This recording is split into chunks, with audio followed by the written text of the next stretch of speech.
Let's carry on to example 2.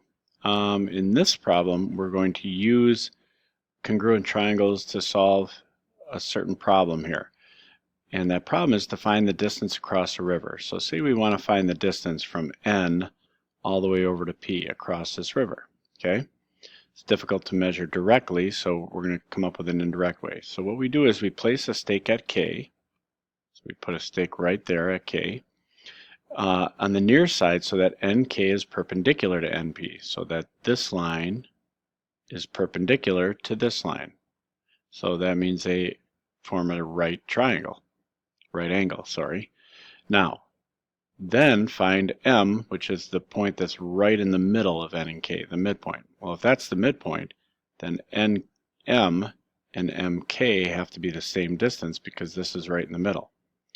Finally, locate a point L right here so that NK and KL are perpendicular. So they make another right triangle. Now, because of this, L, M, and P are all collinear. They're on a straight line. So now, how would this allow us to find the distance?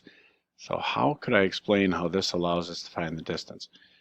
Well, because of this, and including the fact that I know with these two triangles, this angle is perpendicular to this one because they are vertical.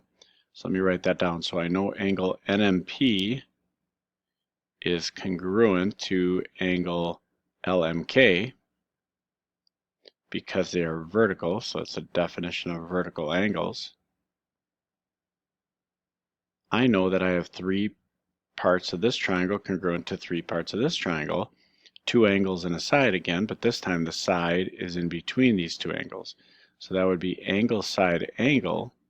That tells me that triangle NMP is congruent to, now I got to get the correct order. N is the same as K.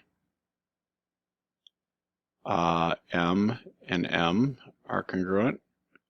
And so then P would have to be congruent to L. So triangle NMP is congruent to triangle KML by angle side angle.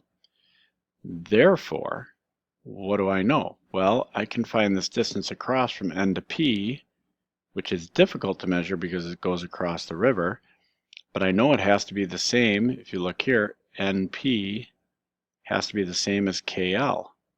So if I can measure KL now, it should be the same as NP. So NP has to be the distance, which is the distance I want to find, has to be the same as KL because they're corresponding parts of congruent triangles and are therefore congruent. And that is how we would find that distance.